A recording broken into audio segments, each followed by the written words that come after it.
JM the AM. Good morning. Thanks for joining us, everybody. We mentioned that Tzvika Mor, who is the father of Eitan Mor, who was held in captivity in Gaza for 738 days, that he'd be joining us this morning here at JM in the AM. And sure enough, Tzvika Mor is with us. Tzvika, shalom, shalom. Welcome back to JM in the AM.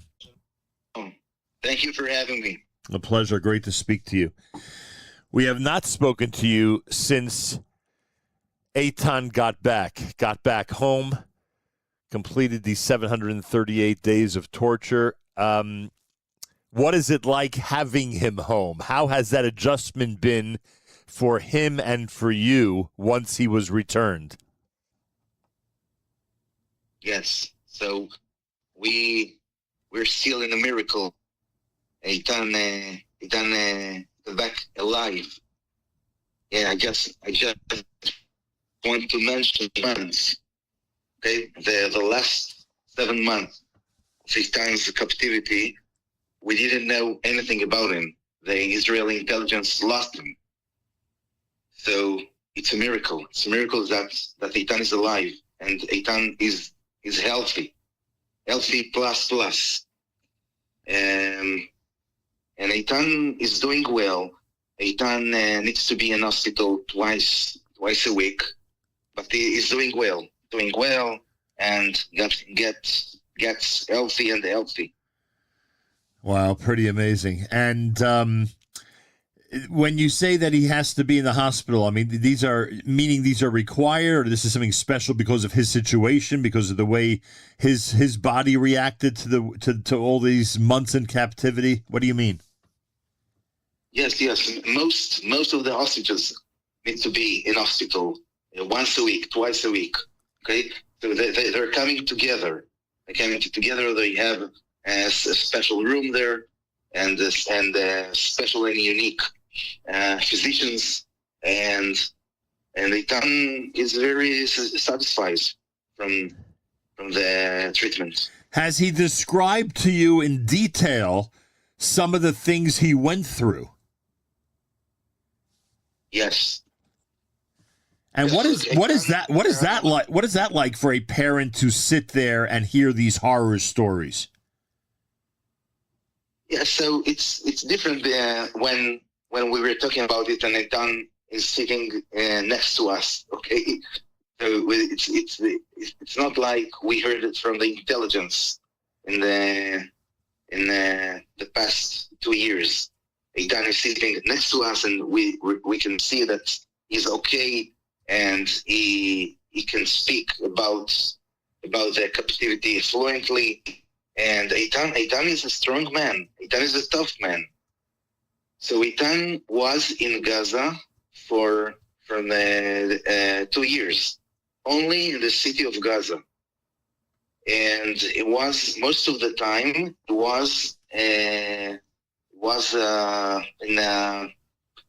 in houses of families that belongs to Hamas. And for more than 1 year, Eitan was just him, okay? Just him without any another hostages. Wow. And yes, he was in a kluv. I don't know how to say a kluv. Okay, kluv, kluv for animals? A cage. A cage, right, cage. Yes, he was in a cage, but he was strong. He understood that he has to keep himself healthy mentally, and Eitan learned Arabic. Eitan can speak, write, and read Arabic, and Eitan, yes, Eitan was tortured. Yes, with electricity, and they beat him, unfortunately. Wow. Tzvika Mor is with us. His son Eitan was in captivity in Gaza for 738 days. When you say he stayed strong, you've made statements about how smart and the type of wit that he has. Did he describe how one stays mentally stable in a situation like that? Did he say what the key was in order to, Yes. Yes, Eitan was kidnapped at 12:30 on Simchat Torah. 12:30, 6 hours after the beginning of the attack. And Eitan ran back to the Nova Festival to look for his best friend, Eliakim Liebman, Hashem Yikom Damo. Eitan didn't know that Eliakim was killed at 8 o'clock in the morning. And he ran back to look for him, and then eight Gazan civilians, okay, took him, beat him and took him to Beit Hanun, near North Gaza. And Eitan realized that now he is in a captivity, and Israel is in war, and Israel must win. And I have to pray that in one day Israel will release me. That was the thought that Eitan come with to Gaza. Obviously, when he was released, he gets to reunite with you, and I'm sure he has to speak to certain, officials who debrief him like they debrief other hostages. At what point does he find out that his very good friend was killed?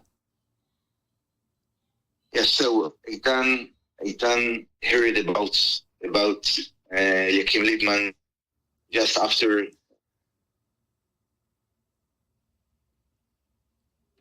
the terrorists turned on the radio in Gaza City, and it was on the Israeli radio, okay? Yeah. And then he suddenly he heard Eliyahu Liebman, the father of Eliakim, speaking about his son that was killed in October 7.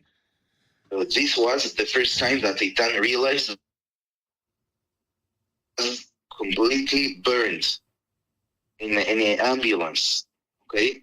When he came to help people, he was addict in IDF, okay? A combat medic in IDF. So right. He came to help people, and Eitan was it was terrible for him. It was terrible. He was crying, and he said Kaddish. He said Kaddish in his heart after Eliakim. Tzvika Mor is with us. Am I right that Eitan at some point after his release met President Trump? Yes, with all the hostages, with the 20. And you actually sent a gift to President Trump through Eitan? Yes. What was the gift? It was a special silver, okay? Pure silver. A silver dreidel. I bought it in a silver dreidel. I bought it in Jerusalem. Very expensive one. And the main thing was the letter. The letter that I wrote to. I wrote about his right, his zchut to help the people of Israel, to help Israel in Eretz Israel, and I asked him to make everything as Israel will be strong, because we didn't finish our wars here, okay, as you know. So I know that he received the letter and the present, and I see that he read my letter. Wow. Tzvika Mor is with us. Finally, Tzvika, you've been very outspoken from the beginning of all this, from October 7th. You were very outspoken about the, in your opinion, if I have this correctly, in your opinion, the necessity to stay away from making deals to not compromise, certainly with the enemy, to not think that they're getting an inch in this entire battle. And obviously, in order for your son to be released, there had to be some type of deal made. And we know that, as you said, President Trump, obviously, to a great degree, responsible for that. So what are your feelings? What are your feelings that this is, the avenue with which your son came home, Baruch Hashem, but you, as you just said, also feel like this war isn't over, that there has to be a continuation of the pressure on the enemy. What are your feelings about all of this at this time? Yes, so it was very, very complicated for us, especially because the murderers of our neighbor's son were released when Eitan was released. Right. Okay. Amir Mansouri was killed by terrorists in the 19th. And Israel, unfortunately, released his murderers to the area. So now that these murderers are living next to us here. I'm living in Hebron, okay? Yep. So it was very complicated for us, okay, to receive that. But I think that we can make change, because all these terrorists that we released, about 250 murderers, okay, we can collect all of them. We just have to be strong and to look after them, and in the first mistake to take them back to jail. So I hope that the Israeli security forces will do that. And you made it clear to us last time that obviously you made clear your own position, despite the fact that your son had been kidnapped. But you also said that Eitan himself, if he knew what was going on, would probably encourage no negotiation. Am I right about that? Right. Yes. Eitan himself to get killed in Gaza. Okay.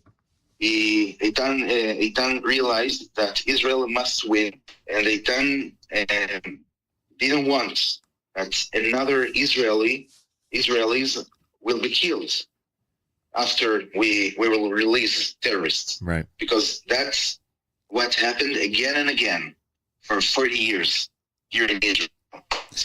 We have to stop it. Tzvika, today is Rosh Chodesh. We say Hodul Hashem Ki Tov, and I'm sure you've said it many times since Eitan's been home. And as you said, it's a complicated situation when those like Eitan and yourself are against negotiation and dealing with the enemy in that way. But of course, you're so thrilled to have him home, Baruch Hashem. Thank you so much for this, and thank you so much. And please send Dash Cham, our best regards to Eitan. Thank you. Chodesh Tov. Chodesh Tov, always a pleasure. Tzvika Mor, the father of Eitan, who was held in Gaza for 738 days, and he was very clear about his position about not negotiating with the enemy, about the release of hostages, and also maintained that there's no doubt that his son, who was being incarcerated and kidnapped by the enemy at that time, and held in a cage, as you heard, he was fully confident that his son Eitan was also of the same mindset. And therefore he says, thank God he's home. But it's hard to face neighbors who lost children because of terrorists who were released in any one of these or other terrorist deals. Or deals with the enemy, I should say. More coming up. You're listening to a Monday morning edition, Rosh Chodesh morning at JM in the AM.